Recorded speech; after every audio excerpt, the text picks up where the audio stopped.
Site کے ساتھ میں ہوں آپ کی میزبان سمین نواز۔ اپنے آج کے اس پروگرام میں ہم بات کریں گے سعودی عرب کے حوالے سے جو بات کی جا رہی ہے مشرق وسطیٰ میں تعلقات اور خطے کی تبدیل ہوتی صورتحال کے حوالے سے۔ گزشتہ دنوں ہم نے یہ دیکھا کہ سعودی عرب نے ایران کے ساتھ مذاکرات کا ایک سلسلہ شروع کیا ہے، جس کی یقیناً کوشش یہ ہے کہ جو ایران کے ساتھ ایک چپقرش کا سلسلہ جاری ہے یا مسلسل کشیدگی دونوں ممالک کے مابین پائی جاتی ہے، اس کا خاتمہ یقینی بنایا جا سکے اور دونوں مسلم ممالک کے درمیان دونوں برادر مسلم ممالک کے درمیان تعلقات کو بہتر بناتے ہوئے خطے کو بہتر طریقے سے چلانے کی کوشش کی جا سکے اور خطے میں موجود کشیدگی کا خاتمہ یقینی بنایا جا سکے۔ اسی پیش رفت کو ہم نے تھوڑا آگے آ کر دیکھا کہ اب سعودی عرب شام کے ساتھ بھی تعلقات بہتر بنانے کا خواہاں نظر آتا ہے اور اسی سلسلے میں سعودی عرب اور شام کے درمیان بات چیت کا سلسلہ شروع ہو رہا ہے۔ ایک وفود کی بھی حالیہ دنوں ملاقات ہوئی ہے جس میں یہ کوشش کی گئی ہے کہ دونوں برادر مسلم ممالک کے درمیان تعلقات کو بہتر بنایا جائے۔ کیا ہم یہ سمجھ سکتے ہیں کہ عرب خطے کی صورتحال تبدیل ہو رہی ہے، عرب تاریخ تبدیل ہونے جا رہی ہے؟ جو فرقہ وارانہ بنیادوں پر دو مسلم ممالک کے درمیان تعلقات میں کشیدگی پنپی اور بڑھتی چلی گئی، اب اس کے خاتمے کا آغاز ہو رہا ہے اور سعودی عرب ہمیں ان کوششوں میں پیش رفت کرتا ہوا نظر آ رہا ہے۔ ساتھ ساتھ کچھ ایران کے حوالے سے بھی بات کریں گے کہ ایران بھی اب یہ چاہتا ہے کہ سعودی عرب کے ساتھ بات چیت کا سلسلہ بڑھایا جائے، جو تعلقات میں سختی پائی جاتی ہے اس کو تھوڑا سا نرم کیا جائے اور بہتر بنایا جا سکے۔ جو کوششیں خطے میں جاری جنگ کے خاتمے کے لیے ان ممالک کی جانب سے کی جا رہی ہیں، اس پر ہم آج کچھ بات چیت کریں گے، جس کے لیے ہمارے ساتھ موجود ہیں سینئر صحافی اور تجزیہ کار مسعود عبدالی، ہمیں جوائن کریں گے۔ گفتگو کا ان سے باقاعدہ آغاز کریں گے لیکن ایک بریک کے بعد۔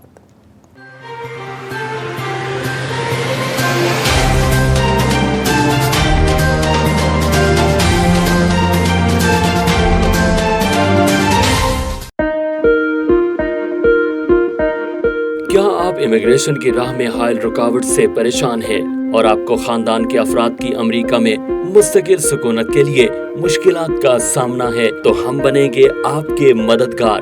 آپ امریکہ کی کسی بھی ریاست یا شہر میں رہتے ہیں، ہم کریں گے آپ کی قانونی معاونت۔ امیگریشن کے معاملات کے لیے ہمارے پاس موجود ہے ماہر وکلاء کی ٹیم۔ تو ابھی رابطہ کیجیے 4242706677۔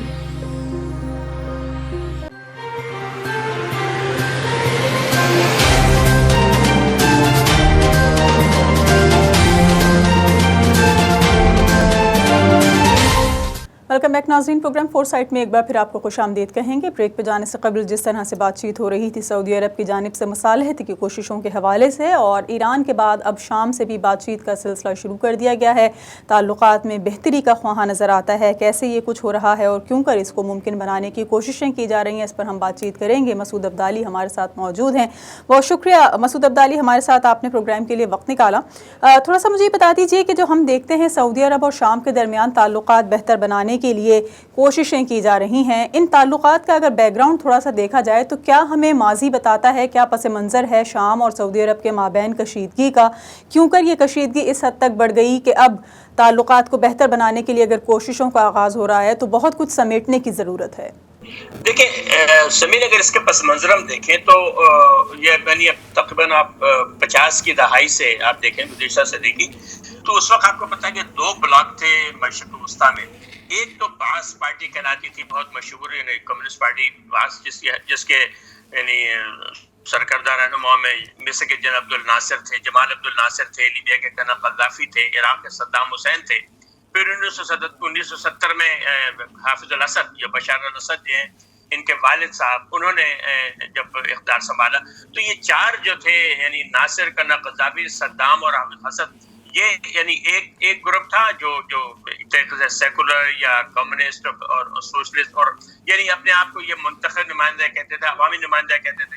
اس کے مقابلے میں جو تھے یہ قدامت پسند تھے جن کی قیادت سعودی عرب کر رہا تھا، ان کے ساتھ شاہ حسین اردن کے، اور پھر متحدہ عرب امارات کے، اور قطر اس زمانے میں اتنا اہم نہیں تھا، لیکن بنیادی طور پر شاہ حسین اور متحدہ عرب امارات اور شاہ فیصل جو سعودی عرب کے تھے، یہ ایک گروپ تھا۔ تو یہ جو گروپ تھا قدامت پسندوں کا، یہ تھوڑا سا مذہبی اور دیندار تھا، وہ سلفی تھے یا وہابی تھے، یہ مختلف اصطلاحات ان کے بارے میں استعمال ہو رہی تھی۔ اور یہ لوگ جو تھے، ایسا تھا کہ چونکہ ان جو سوشلسٹ ممالک تھے جس کا میں نے ذکر کیا، باعث پارٹی کے زیر اثر مصر، لیبیا، عراق اور شام، اس میں ان کی مخالفت اخوان المسلمون کر رہی تھی. تو یہ لوگ عام طور سے یہ جو سعودی تھے وہ اخوان المسلمون کی پشت پناہی کرتے تھے، یعنی ان کا الزام ہے ملکوں کا. تو ایک طریقے سے ایسا لگتا تھا یہ گویا اسلامی قوتوں کی حمایت کر رہے ہیں، سعودی عرب اور متحدہ عرب امارات اور بحرین اور کویت اور کسی حد تک قطر، اور جو یہ 4 ممالک تھے مصر، لیبیا، عراق اور شام، یہ گویا یعنی کمیونسٹ اور یا سوشلسٹ اور یا آزاد خیال یا روشن خیال، جو بھی آپ اس کے لیے اصطلاح استعمال کریں، یہ لوگ تھے. اچھا مزے کی بات ہے کہ ان کا خیال تھا باسیوں کا کہ وہ عوامی نمائندے، حالانکہ وہ بھی ویسے ہی ڈکٹیٹر تھے، ویسے ہی آمر تھے جیسے یہ بادشاہتیں تھیں، لیکن بہرحال یہ مقابلہ تھا. اچھا اسی دوران تعاون بھی ہوتا تھا. مثلا آپ کو معلوم ہوگا کہ 1973 میں جب عرب اسرائیل جنگ ہوئی تو سعودی عرب نے اپنے فوجی بھیجے شام لڑنے کے لیے. شامی فوجیوں نے مقابلہ کیا تھا اسرائیل کا، شامی فوجیوں، سعودی فوجیوں نے مقابلہ کیا تھا شامی فوجیوں کے ساتھ مل کر اسرائیل کا. تو وہ ایک تعاون تھا. اس زمانے میں پھر جب شاہ فیصل نے پابندی لگائی مغرب کو تیل کی، تو اس وقت یہ تمام عرب ملکوں نے، یہ جو 4 جن کا ذکر کیا، ان لوگوں نے بھی اس وقت حمایت کی سعودی عرب کی. اور پھر یہ معاملہ چلتا رہا. پھر اس کے بعد یعنی 73-74 کے بعد جب لبنان میں عیسائی، مسلم اور عرب اور فلسطینی فساد شروع ہوا، تو اس دوران سعودی عرب نے شامی حکومت کی حمایت کی، اور انہوں نے کہا کہ ہم سمجھتے ہیں کہ عربوں کی نمائندگی جو ہے لبنان میں شام کر رہا ہے. تو ایک طریقے سے ان کے آپس کے تعلقات ہوئے. پھر اس کے بعد جب ایران اور عراق کی جنگ ہوئی تو پھر تھوڑی سی کشیدگی بڑھی، لیکن اس دوران یہ تھا کہ شام نے اس وقت ساتھ نہیں دیا کھل کر کے ایران کا، لیکن بہرحال اس کی ہمدردی تھی. اصل اس میں ایک اور مسئلہ جو تھا وہ فرقہ وارانہ بھی تھا. اتفاق سے حافظ الاسد جو ہے ان کا تعلق شیعہ فرقے سے ہے، حالانکہ اکثریت جو ہے شامیوں کی سنیوں پر مشتمل ہے. تو لیکن ایک طرح سے یہ بھی ذرا سا یعنی اختلافاتی یعنی وجہ رہی. یہ لوگ وہابی کہتے ہیں اپنے کو، سلفی کہتے ہیں سعودی، اور وہ لوگ شیعہ ہیں. تو اس میں ذرا اختلاف، یعنی مذہبی اختلاف بھی تھا. لیکن پھر ایک اور مزید پھر تعاون ہو گیا کہ جب عراق نے حملہ کیا کویت پر، اور امریکہ اور نیٹو کے ممالک کو، ساری مغربی دنیا جو ہے وہ اس سے صدام حسین پہ چڑھائی کی، حملہ کیا عراق پر. تو اس وقت شام نے یعنی جسے کہتے ہیں کہ اتحادیوں کا ساتھ دیا، امریکیوں کا ساتھ دیا. امریکیوں اور اس وقت سعودی اور کویتی تو زبردست حامی تھے امریکہ کے، تو انہوں نے ساتھ دیا. پھر ایک طریقے سے تعلقات بہتر ہوئے. اس کے بعد سے میں آپ کو یاد ہوگا کہ دسمبر 2010 میں جب وہ تیونس سے ایک جسے عوامی بیداری کی مہم شروع ہوئی، جس کو لوگ کہتے ہیں عرب اسپرنگ، پھر وہ بہت جلدی سارے عرب ملکوں میں پھیل گئی. یعنی اس کے بعد یعنی تیونس سے مصر اور پھر کویت، اردن اور یعنی یمن. تو کویت اور اردن اور سعودی عرب میں تو وہ تحریک نہیں چل سکی، لیکن یمن میں تو خانہ جنگی ہو گئی اس کے بعد سے. اور پھر مصر میں جو ہے وہ تختہ الٹ گیا اس سے مبارک، اور اخوان المسلمون جو ہے وہ اس کو صدر منتخب، ان کی حکومت منتخب ہو گئی. اور ادھر لیکن یہ ہوا کہ مارچ میں شام میں شروع ہوا، اور شام میں جو شروع ہوئی تو بات وہ عراق کے اس کے اردن کے سرحد پر درا ایک شہر ہے، وہاں پر یہ یعنی تحریک شروع ہوئی. اسکول کے بچوں نے شروع کی، اور پھر وہ تحریک چلتے چلتے جو بن گئی. تو اس دوران یہ ہوا کہ سعودی عرب نے شام کے جو مخالفین تھے، مظاہرین جو تھے، ان کی حمایت کی. لیکن آپ کو پتا ہے کہ شام میں یہ ہوا کہ دو تین گروپ بن گئے تھے مخالفین کے. ایک جو ہے مذہبی عناصر تھا اخوان المسلمون کا، وہ ایک سیکولر عناصر تھے جو جمہوریت پسند کہتے تھے اپنے آپ کو وہ، اور تیسرے یہ یعنی داعش نے اسی موقع پر سر اٹھانا شروع کر دیا. تو سعودی حکومت جو تھی، سعودی جو تھے وہ خلیجی ممالک، سعودی عرب، کویت، اردن اور قطر، ان سب نے مل کر کے جو وہاں کے سیکولر عناصر تھے مخالفین بشار الاسد کے، اس کی حمایت کی. اور اتنے حمایت کی کہ باقاعدہ، میں اس زمانے میں سعودی عرب میں تھا، باقاعدہ یعنی کہ مساجد میں فتوے جاری ہوئے، تقریر کرتے تھے، کیونکہ وہاں تو آپ کو معلوم ہے کہ خطبے جو سرکاری خطبے ہوتے ہیں، حکومت خطبے دیتی ان کو جو پڑھ کے سنائے جاتے ہیں. تو ذرا بالکل جہاد کا منظر تھا کہ صاحب یہ جو بشار الاسد ہے یہ تو مشرک ہے اور یہ کافر ہے، اس کی حکومت ختم کرنا ضروری ہے. تو وہ ایک یعنی ایک فضا چلی. یہ سلسلہ چلتا رہا. اس کے بعد جب 2015 میں یا 16 میں غالباً جب شاہ عبداللہ کا انتقال ہوا اور سلمان بن عبدالعزیز حکومت پہ آئے، عملاً ان کے صاحبزادے MBS محمد بن سلمان انہوں نے تقریباً اقتدار سنبھال لیا. تو پھر یہ تھوڑا سا معاملہ یہ ہوا کہ اس دوران ایک اور جو مسئلہ سعودی عرب اور یعنی شام کے درمیان ہے وہ ایران کا مسئلہ ہے. دیکھیے ایران جو ہے وہ حمایت کرتا ہے شامی حکومت کی. ٹھیک ہے مسعود ابدالی صاحب، یہ مجھے بتائیے کہ ایران سے بھی تعلقات بہتر کرنے کی ایک کوشش دیکھی گئی تھی اور یقیناً یہ سلسلہ گاہے بگاہے جاری ہے، گو کہ دونوں ممالک نے آغاز میں اس پر ڈینائی کیا کہ ایسا کچھ نہیں ہو رہا اور تردید کرتے نظر آئے ان بیانات یا خبروں کی جو زیر گردش تھیں، لیکن اب باقاعدہ طور پر ایران کی سطح پر بھی اور سعودی عرب کی سطح پر بھی اعتراف کر لیا گیا ہے اس بات چیت کا کہ قطر میں دونوں ممالک کے وفود کے درمیان بات چیت کا سلسلہ شروع ہوا، مذاکرات کا آغاز ہوا اور اب تعلقات بہتر ہوتے ہوئے نظر آ رہے ہیں. تو کیسے آپ دیکھتے ہیں صورتحال کو؟ کیوں کر یہ خیال آیا سعودی عرب کو کہ ایران سے کشیدگی کا خاتمہ ضروری ہے؟ دیکھیں میں یہی عرض کر رہا ہوں کہ یہ جو شیعہ انفلوئنس تھا، یہ جو شکایت تھی سعودی عرب کو، یہ جو خلیج کے ممالک ہیں سعودی عرب، کویت اور بحرین، ان میں آپ کو جو خلیج عرب کی جو ساحلی پٹی ہے اس کے اوپر بڑی تعداد میں شیعہ آباد ہیں، اور ان لوگوں کو شکایت یہ تھی، بلکہ ایک ہوتی تھی کہ وہ ہلال بنانا چاہتے ہیں تینوں ملکوں کے درمیان. ان کا خیری سعودیوں کا الزام تھا کہ ایرانی حکومت ایک شیعہ ہلال بنانا چاہتی ہے خلیج کے خلیج عرب میں، یعنی ان کو جو ریگستانی علاقہ سعودی عرب سے دلچسپی نہیں ہے، لیکن خلیج کی جو ساحلی پٹی ہے اس کے اوپر یہ ہلال بنانا چاہتے ہیں عراق، بحرین، کویت اور سعودی عرب کے درمیان، تاکہ تیل کے ذخائر پر قبضہ کر سکے. تو یہ اختلاف ہے، لیکن ہوا ہے کہ ہوتا ہے سیاست میں وقت تبدیل ہوتا ہے. اس کے بعد جب یہ مہم شروع ہوئی سابق صدر ٹرمپ کے دور میں کہ اسرائیل کو تسلیم کیا جائے، تو اس وقت یہ ہوا کہ متحدہ عرب امارات تقریباً الگ ہو گیا اس الائنس سے، اور اس نے اسرائیل سے اپنے تعلقات برقرار کر لیے. پھر یہ جو ہمارے MBS صاحب تھے، یہ چونکہ روشن خیال اپنے آپ کو کہتے ہیں، یہ اس یعنی مذہبی جھگڑے میں نہیں پڑنا چاہتے تھے. تو پھر ایک اور انہوں نے یہ بھی محسوس کیا کہ ایران اور اس سے جو تصادم و کشیدگی ہے، اس میں عرب ممالک کا سخت نقصان ہو رہا ہے. وہ ظاہر ہے کہ آپ کو پتا ہے کہ یمن کی جنگ میں اربوں خربوں روپے ان کے خرچ ہو رہے ہیں. تو ایک طریقے سے یہ تحریک چلی. پھر ایک اور یہ جو مطلب جو وہ اس کا مسئلہ ہوا جب سعودی صحافی کا جو قتل ہوا ترکی میں، تو اس کے بارے میں اس کے بعد جب بائیڈن صاحب جب آئے تو انہوں نے بہت زیادہ یہ تحریک چلی کہ سب یہ محمد بن سلمان جو ہیں اس میں انوالو اور ان پہ پابندی لگائی جائے وغیرہ وغیرہ. تو اس دوران پہ یہ ہوا کہ ان کو خیال ہوا کہ بھئی یہ ہم امریکہ کی حمایت میں سب کچھ کر رہے ہیں، تو امریکہ تو ہمارا حامی نہیں ہے. تو اس نے پھر ایک طریقے سے بات چیت کا آغاز ہوا. ایران سے بھی براہ راست بات کی، کئی خبر آئی ہے کہ سعودی عرب نے ایران سے بات کی. ایران نے قطر سے تعلقات ختم ہوئے تو اس کو ٹھیک کیا، اب تو بالکل ان کے درمیان تعلقات ہو گئے.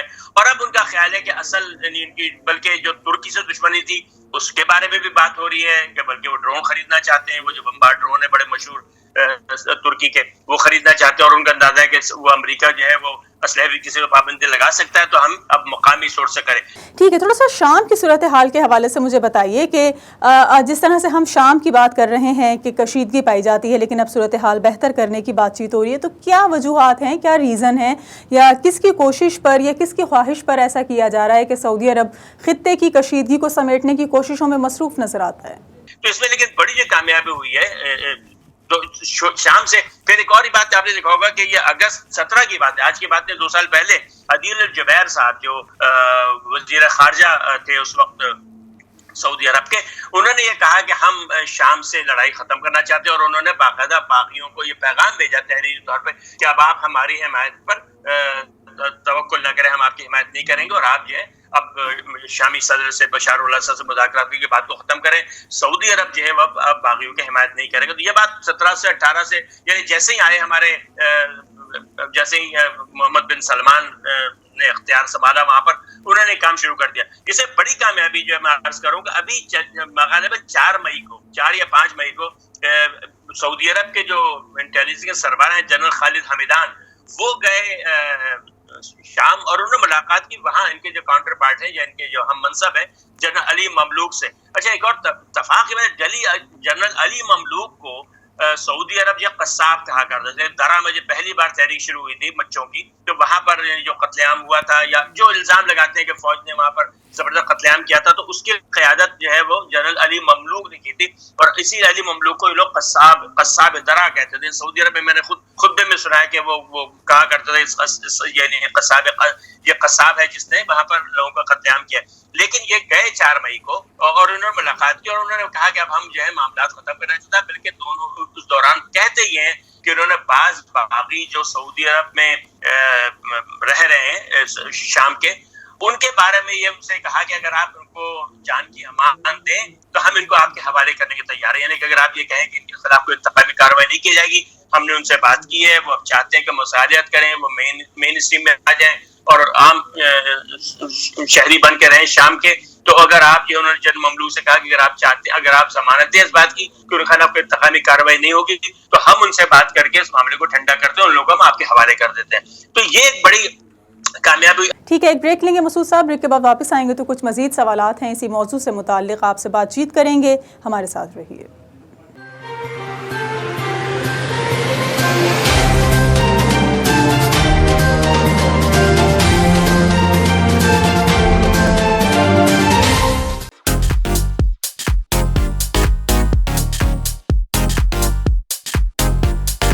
گاڑی خراب ہو گئی ہے تو ہرگز پریشان نہ ہو، یہاں وہاں کہیں نہ جائیں، سابو آٹوموٹیو ریپیئر پر تشریف لائیں اور اپنی گاڑی کی مکمل انسپیکشن کروائیں. انجن میں خرابی ہو یا ہو سسپینشن کا مسئلہ، ویل بیلنسنگ کرانی ہو یا پھر الائنمنٹ، ہر کام معیاری اور مکمل تسلی کے ساتھ کروائیں.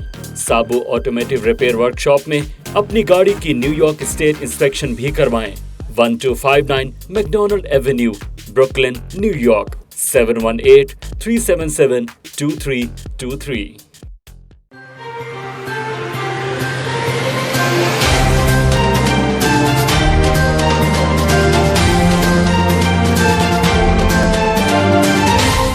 ویلکم بیک ناظرین، پروگرام فور سائٹ میں ایک بار پھر آپ کو خوش آمدید کہیں گے. مسعود عبدالی سینئر صحافی اور تجزیہ کار اس وقت ہمارے ساتھ موجود ہیں. مشرق وسطیٰ میں تبدیل ہوتی جو صورتحال ہے یا جو نئی رونما ہوتی تبدیلیاں ہیں، اس پر گفتگو کر رہے ہیں. مسعود صاحب، یہ مجھے بتائیں کہ جس طرح ہم بات کر رہے ہیں کہ تبدیلی آخر کیوں کر ممکن ہو سکی، کیا سوچ اس وقت سعودی عرب کے حکمرانوں کے ذہن میں چل رہی ہے یا کیا وجوہات ہیں، تو کیا آپ کو لگتا ہے کیا عرب تاریخ یا جو عرب کا ایک سلسلہ عربوں کا چلا آ رہا ہے خطے کے دیگر ممالک کے ساتھ، جو ایک بیک گراؤنڈ ہے سعودی عرب کے حکمرانوں کا، تو کیا یہ تبدیل ہونے جا رہا ہے طریقہ کار؟ حکمرانوں کی جو تبدیلی ہم نے دیکھی، ان کی سوچ کے ساتھ ساتھ اب ان ممالک کے ساتھ اس کے تعلقات بھی تبدیل ہو جائیں گے؟ اس کی تبدیلی زمینی صورتحال کی بنا پر آئی ہے. جو سعودی عرب کو اندازہ ہو گیا ہے کہ وہ یمن میں جنگ نہیں جیت سکتا، ایران سے تصادم میں اس کا بڑا نقصان ہے، خاص طور جو ڈرون ٹیکنالوجی آ گئی ہے حوثیوں کے پاس، اس کے سے کئی ان کے آئل فیلڈ پہ حملے ہوئے ہیں. تو اب سعودی عرب اور دوسرے امریکہ سے تعلقات میں تھوڑی سی سرد مہری محسوس ہو رہی ہے. جیسے یہاں انسانی حقوق کی بات بہت زیادہ ہو رہی ہے اور وہ جمال خشوگی کے قتل کا معاملہ اٹھانے کی بات ہو رہی ہے. تو ایران یہ چاہتا ہے کہ اپنے علاقائی پڑوسیوں سے، جن میں 2 بڑے ان کے مخالف تھے، ترکی اور ایران، ان دونوں سے وہ چاہتا ہے کہ اپنے تعلقات کو بہتر کر لے. انہوں نے قطر سے تو بہتر کر ہی لیے، تو شام سے اور وہ ایران سے، اور شام اور ایران چونکہ بڑے بہت اچھے اتحادی ہیں، اس لیے ایک سے تعلقات کی بہتر، دوسرے سے تعلقات کی بہتری ہے. تو شام میں چونکہ براہ راست لڑائی تھی، یہ حمایت کر رہے تھے باغیوں کی. تو اب لیکن اب یہ دورہ ہوا ہے دونوں کے انٹیلیجنس سربراہوں کا، اس کے بعد ایسا لگ رہا ہے کہ جیسے یہ تعلقات بہتر آ رہے ہیں اور شام سے تعلقات بہتر ہو جائیں گے تو یعنی سعودی عرب کو توقع کہ اس کی وجہ سے ایران سے بھی تعلقات میں بہتری آنا شروع ہوگی. اور ایران کے تعلقات میں بہتری کی جو بنیادی مقصد ہے شام کا، سعودی عرب کا، کہ وہ اب یمن کی جنگ سے باہر آنا چاہتا ہے. اس کو خاصا اس میں نقصان ہوا ہے. تو میرا خیال ہے کہ یہ جو یمن کی لڑائی میں نقصانات ہیں، اور یمن کی لڑائی جو بالکل اس وقت ایک دلدل بن گئی ہے اتحاد خلیجیوں کے لیے، اس سے وہ، اور اس کے علاوہ اس امریکہ کے سرد مہری اور پھر اسرائیل کے مسئلے کے اوپر جو عرب رائے عامہ میں اس وقت سخت یعنی اشتعال ہے، اس کی وجہ سے سعودی عرب چاہتا ہے کہ اب آپس کی لڑائی جو ہے اس میں کم سے کم کیا جائے تاکہ یہ امن کی راہ ہموار ہو سکے. مسعود صاحب، یہ مجھے بتائیں کہ ایک جانب تو ہم یہ دیکھتے ہیں کہ سعودی عرب ایران کے اور شام کے ساتھ تعلقات بہتر بنانے کی کوششوں میں ہیں، لیکن کہیں نہ کہیں ہمیں یہ بھی نظر آتا ہے، یہ مبصرین کچھ ایسی بات بھی کرتے نظر آتے ہیں کہ گو کہ سعودی عرب یہ چاہتا ہے کہ ایران سے بھی بہتر معاملات ہو جائیں اور شام کے ساتھ بھی تعلقات بہتر ہو جائیں، لیکن سعودی عرب یہ بھی چاہتا ہے اس کے ساتھ کہ شام میں جو ایران کا انفلوئنس ہے اس کا جو ہے وہ خاتمہ کیا جائے یا اس انفلوئنس کو کم کرنے کی کوشش کی جائے. ایسا کیوں سعودی عرب میں سوچ پائی جاتی ہے؟ دیکھیے مطلب اگر یہ ایسی بات ہے تو میرا خیال پھر تو سعودی بات بھولیں اتنا آسان نہیں ہے، اس لیے کہ یعنی ایران کے اثرات وہاں بہت بہت گہرے ہیں. ایک مذہبی اثرات بھی ہیں، دونوں شیعہ ہیں، یعنی بشار الاسد، اور اسی لیے وہ حمایت کرتے ہیں ان کی، ایران اسی لیے ان کی حمایت کرتا ہے. تو میں یعنی یہ نہیں سمجھتا کہ سعودی عرب جو ہے ایران کا انفلوئنس ختم کر کے اپنا اثر و رسوخ بڑھا سکے گا شام میں. قلیل المدت ممکن ہے کہ آج سے 10-12 سال کے بعد تو ممکن، لیکن اس وقت جو مجھے لگ رہا ہے کہ آبجیکٹو ہے سعودی عرب کا کہ وہ چاہتا ہے کہ علاقے کے جو دو یعنی بڑے ممالک ہیں، جن سے دو بڑی کشیدگی کا تین یعنی اس کی کشیدگی ہے، ایک یمن میں، ایک ایران میں، اور ایک ایران سے، اور ایک یمن اور شام میں. تو اس میں کمی لانا چاہتا ہے، اور ان تینوں جو ہے ایک دوسرے سے ملے ہوئے ہیں، باہمی ربط ہے اس میں. یعنی اس میں بڑا رول جو ہے وہ ایران کا ہے یمن میں، اور شام میں بھی ایران کا رول ہے. تو وہ چاہتا ہے اسرائیل، سعودی عرب چاہتا ہے کہ وہ شام میں مداخلت اپنی یعنی جو حمایت کرتے تھے باغیوں کی وہ تو ختم کر چکے ہیں، اس کو مزید بہتر کیا جائے، اور پھر ایران سے تعلق بہتر بنا کر کے کسی طریقے سے یمن کی جنگ سے جان چھڑائی جائے. اس لیے کہ یہ دونوں یعنی یمن کی جنگ جو ہے وہ سخت دباؤ ہے سعودی معیشت کے اوپر، اور سعودی عرب کو اس سے خاصا نقصان ہو رہا ہے، اور وہ جنگ ایسی دلدل بن گئی جس کا کوئی نتیجہ نکلتا نظر نہیں آ رہا سوائے انسانی جانوں کے زیاں کے.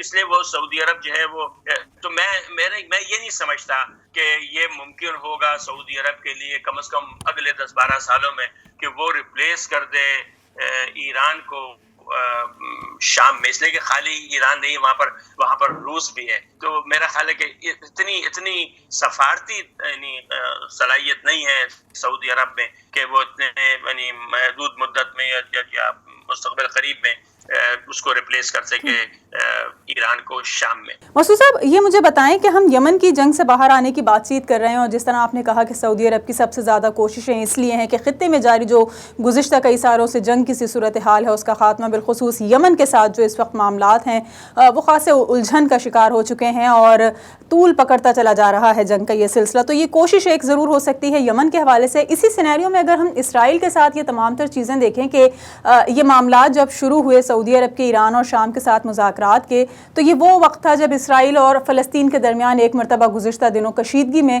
مزید اضافہ ہوا. تو کیا ہم سمجھ سکتے ہیں کہ جس طرح سعودی عرب اپنے حریف ممالک کے ساتھ تعلقات بہتر کرنا چاہتا ہے، کیا اسرائیل بھی ایسی ہی کوئی کوشش کر سکتا ہے، کوئی ایسی سوچ وہ مستقبل کے حوالے سے رکھتا ہے کہ فلسطین کی جو جنگ ہے اس کا جو ایک بڑے پیمانے پر انسانی جانوں کا ضیاع ہے وہاں پر بھی کچھ اسی طرح کا طریقہ کار اختیار کیا جائے؟ دیکھیں فلسطین کے مسئلے پہ اسرائیل مخلص ہے یا نہیں، یہ تو اس کے بارے میں کہنا مشکل، اور میں نہیں سمجھتا کہ اسرائیل جو ہے وہ اس معاملے کو ختم کرنا چاہتا ہے. اس لیے کہ اسرائیل کے اندر اگر آپ اسرائیل کے مقامی سیاست کو آپ دیکھ رہی ہوں، اور یقیناً آپ کی نظر ہوگی اس کے اوپر، اتنے زیادہ اختلافات ہیں ان کے درمیان، آرتھوڈاکس اور لبرلس اور سیکولر لوگوں کے درمیان اس قدر دشمنی ہے، اور صرف ایک ہی چیز کو متحد رکھی ہوئی ہے، وہ ہے فلسطین کا خطرہ. ان کو ڈر یہ ہے کہ اگر وہ آپس میں لڑیں گے تو جو کہ فلسطینیوں کی اکثریت ہے اس وقت بھی، فلسطینی آبادی کے لحاظ سے اسرائیلیوں سے زیادہ ہیں.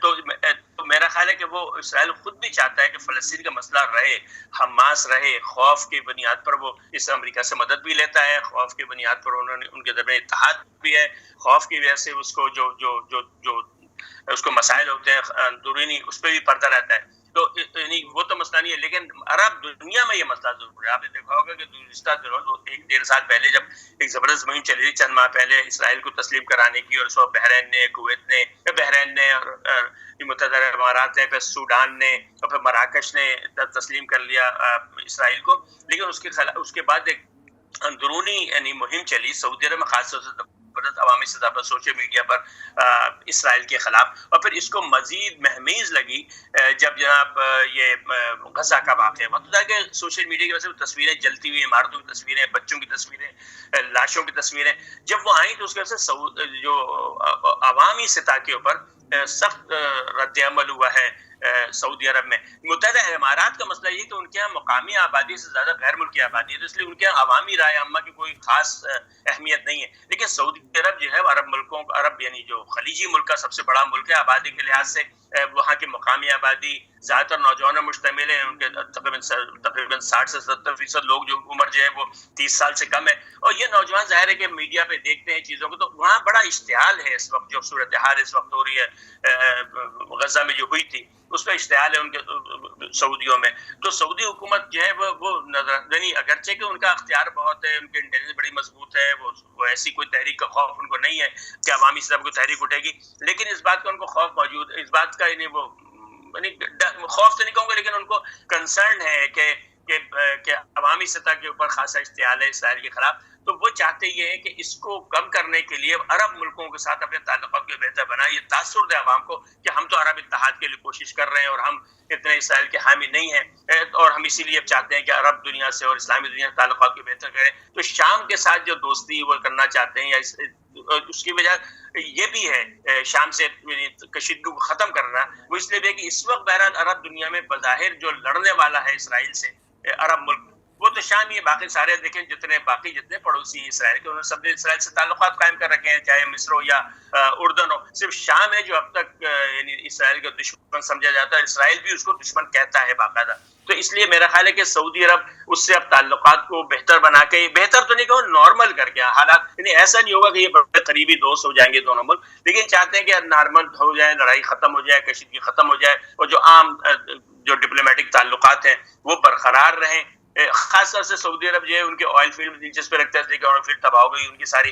سعودی عرب کے پاس ٹیکنالوجی اور صلاحیت موجود ہے کہ اس کو بہتر کر سکتی ہے، وہ وہاں پر سرمایہ کاری کر سکتے ہیں. تو میرا خیال ہے اس طرح تاثر دے کر کے عرب دنیا کو اور خاص طور سے سعودی عوام کو یہ تاثر دینا چاہتے ہیں کہ ہمیں اسرائیل کے خطرے کا احساس ہے، اور اس کے احساس ضروری ہے اسرائیل سے نمٹنے کے لیے کہ عرب دنیا کے اندر اتحاد و اتفاق پیدا ہو، اور ہم اس سمت میں کام کر رہے ہیں.